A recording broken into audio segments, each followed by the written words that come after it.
Here's the key on this. Don't major in minor things. If you take up major time to do minor things, I'm telling you, you'll be behind the curve constantly. Here's what we learn in sales training.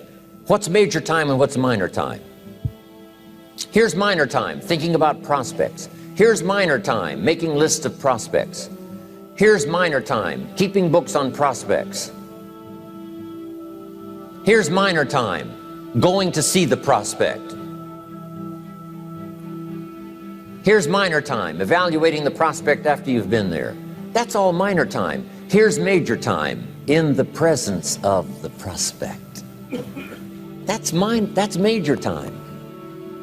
And if you took a look, if you're in sales and you took a look at a week, you'd say, my gosh, I'm spending 90% of my time on the minor stuff and so little time on the major stuff in the presence of. How many hours in the presence of in my day? How many hours in the presence of during my sales week? Because the time that really counts is in the presence of the prospect. Majors and minors. Here's another key time management essential. Don't mistake movement for achievement. It's easy to get faked out by being busy. Guy comes home at night all exhausted, falls in the chair and says, oh, I've been going. Here's the big question, doing what? It's not the going. Some people are going, and they're doing figure eights. I mean, their progress is small. So don't mistake movement for achievement. Here's another one in sales we learned. Don't mistake courtesy for consent.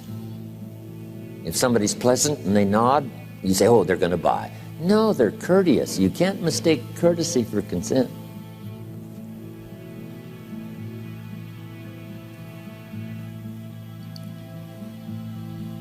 Now here's a big one, concentration. I had to learn this. All those years ago, I'm in the shower trying to compose a letter. Found it turns out to be a strange letter. So here's what I learned to do. Save the work till you get to the office. Save the work till you get to the work. Don't try to get to the office on the way to work. On the way to work, enjoy the way. In the shower, enjoy the shower. Then go to work when you get to work. I found this to be helpful. Concentration.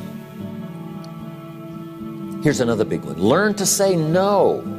I'm telling you, in such a social society we have now, it's so easy to try to be a nice person, saying yes to everything. Find yourself overloaded. Now you got to call and make the, well, gosh, you know, all the time it takes to back out of something that you said yes to too quickly. Here's what might be better. I don't think so, but if that changes, I'll call you. Little things you can use not to overcommit yourself. My friend Ron Reynolds says, don't let your mouth overload your back. It's a good one. Now here's a big one on time management. When you work, when you play, don't mix the two. Don't work at play. I used to take my family to the beach and I would bring my briefcase.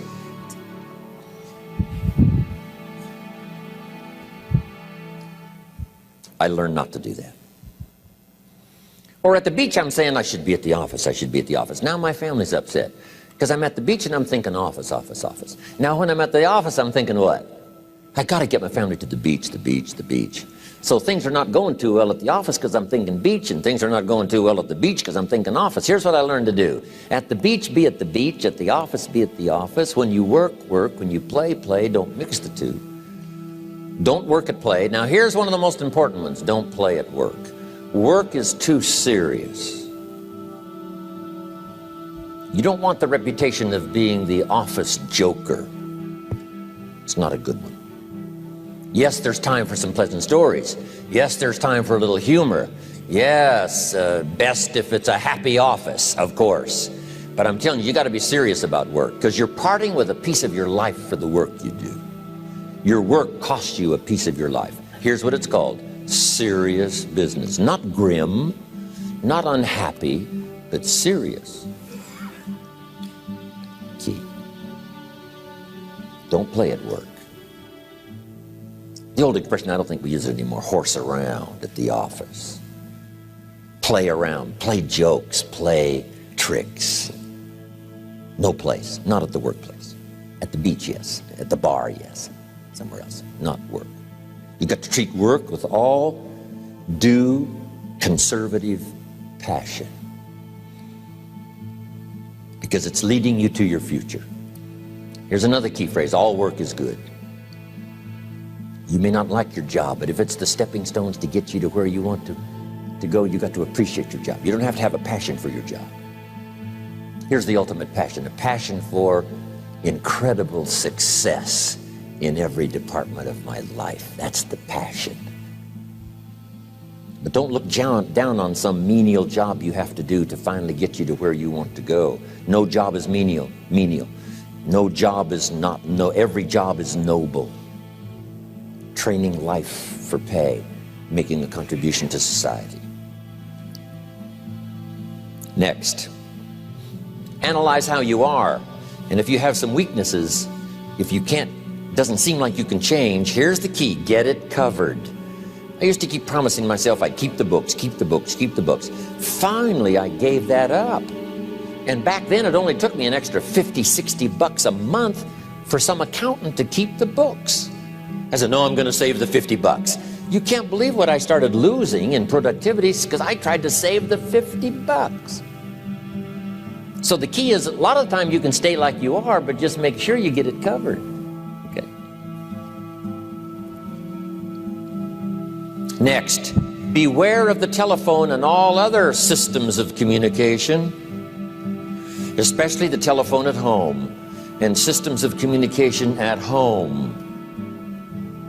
And here's one of the best lines I've got for you for the weekend: let all communication systems serve you, but don't let them intrude.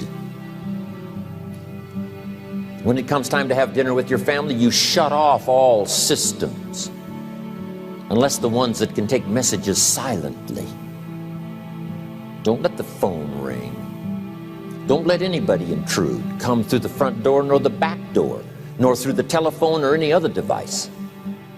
So you can't reach John and his family when he's having dinner. The President of the United States couldn't get through. If you develop that kind of a reputation, father, mother, when we have dinner, when we're visiting and have this time with our family, nothing intrudes. So don't let these clever little devices keep intruding. You've got to have a place that's sacrosanct, it's valuable. You don't let anything in for that period of time. Okay. Isn't that good advice? Excellent advice. Here's the next one. Read all the books. You know, I've only got a few notes here on time management, but if you've got some particular challenges, you run a big organization, a big corporation, you've got some challenges, there's plenty of books. Now, here's what's next. Just be more alert to the things that might be stealing your time. Here's why. Time is like capital. You can't let someone steal your seed corn. You can't let someone steal your capital. And you can't let someone steal your time. You must designate your time. And some of the time that you designate, you must not let anyone steal. Casual time, you might let someone intrude and steal a little bit and take a little bit, but not serious time. Key. Next, one of the great time management savers is to learn to ask questions up front. Sometimes you talk to somebody for an hour, and then you ask questions and find out if you would have asked those questions up front, you could have saved yourself an hour. Asking questions up front helps you to get to the problem now. But if you just launch into some discourse, you might waste 30 minutes, waste an hour, when here's what you should have been talking about.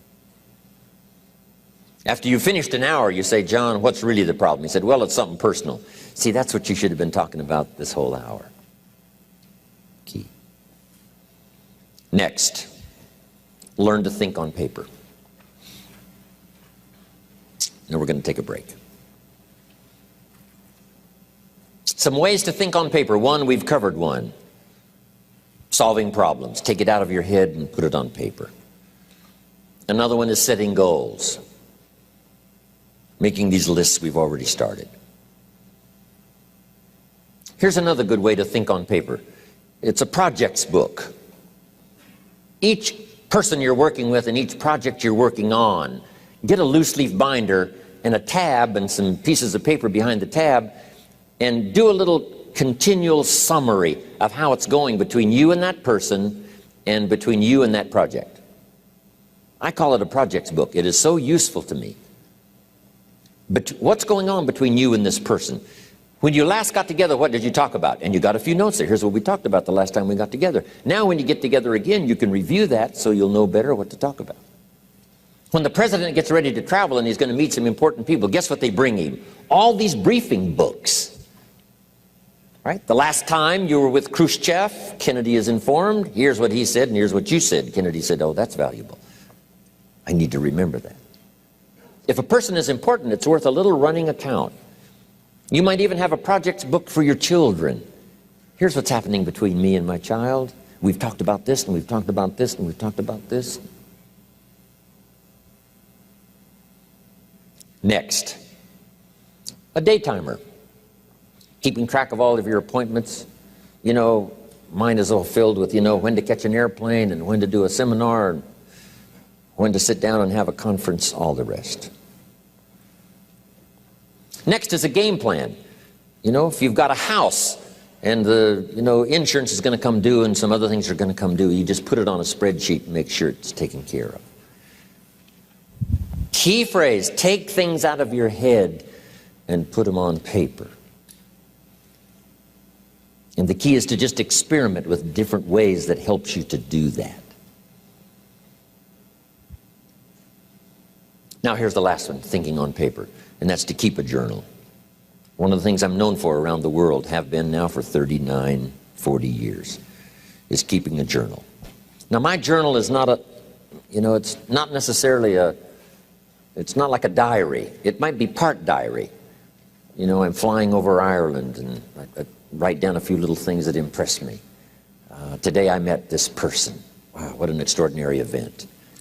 Today I conducted this seminar in Rome. 1,000 people stood up and sang for me. I've got a little bit of a diary in there. But here's what primarily your journal is for. Collecting good ideas. A journal is to collect good ideas on your health, good ideas for your business, good ideas for your future, good ideas for time management. Because I used to take notes on pieces of paper and torn off corners and backs of old envelopes and restaurant placemats. And I threw all this stuff in a drawer. It did not serve me well. I finally learned to get a bound copy, right? And just keep a journal, right? If I was here, I had my journal, I'd be taking notes, right? These 2 days in my journal.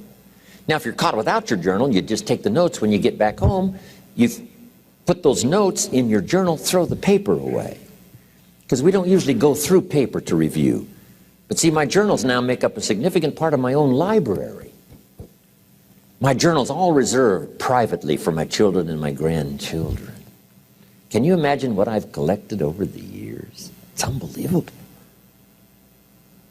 There are 3 treasures to leave behind. I think you've already got those notes, right? Here they are. Number 1, your pictures. Don't leave the event unrecorded. It takes only a fraction of a second to say, here's who I was with. When I travel the world, right? We take all these pictures, and here's one of the gifts. People send me the pictures they took of me and them. It's part of the treasures I have on the farm. Incredible. A picture's worth 1,000 words to describe the scene, the emotion, what happened. Say, wow, this was an extraordinary day for me when I met these people. Here's what they told me happened to them when they went to my seminar 10 years ago. Wow, the drama comes back if you've taken the pictures. It's one of the treasures to leave behind when you go. Remember the old photographs that we have now of, 100 years ago, 70, 80 years ago, just a few photographs? What would it be like if you had thousands of photographs of the past, of your history, your mother, your father, right? Grandparents? So change all of that now for your children. Leave all your photographs as a record Here's what's next to leave behind, and that's your library. The books that changed your life, the books that changed your health, the books that rescued you from oblivion, the books that you passed on to other people, they were so exciting for you, the books that made you financially independent, the books that developed your leadership, the books that gave you wisdom to ponder when things were tough, the books that got you through the winter, the books that helped you to plant in the spring and harvest in the fall. What a treasure to leave behind. If you do that, here's what's for sure. Your books will be more valuable than your furniture.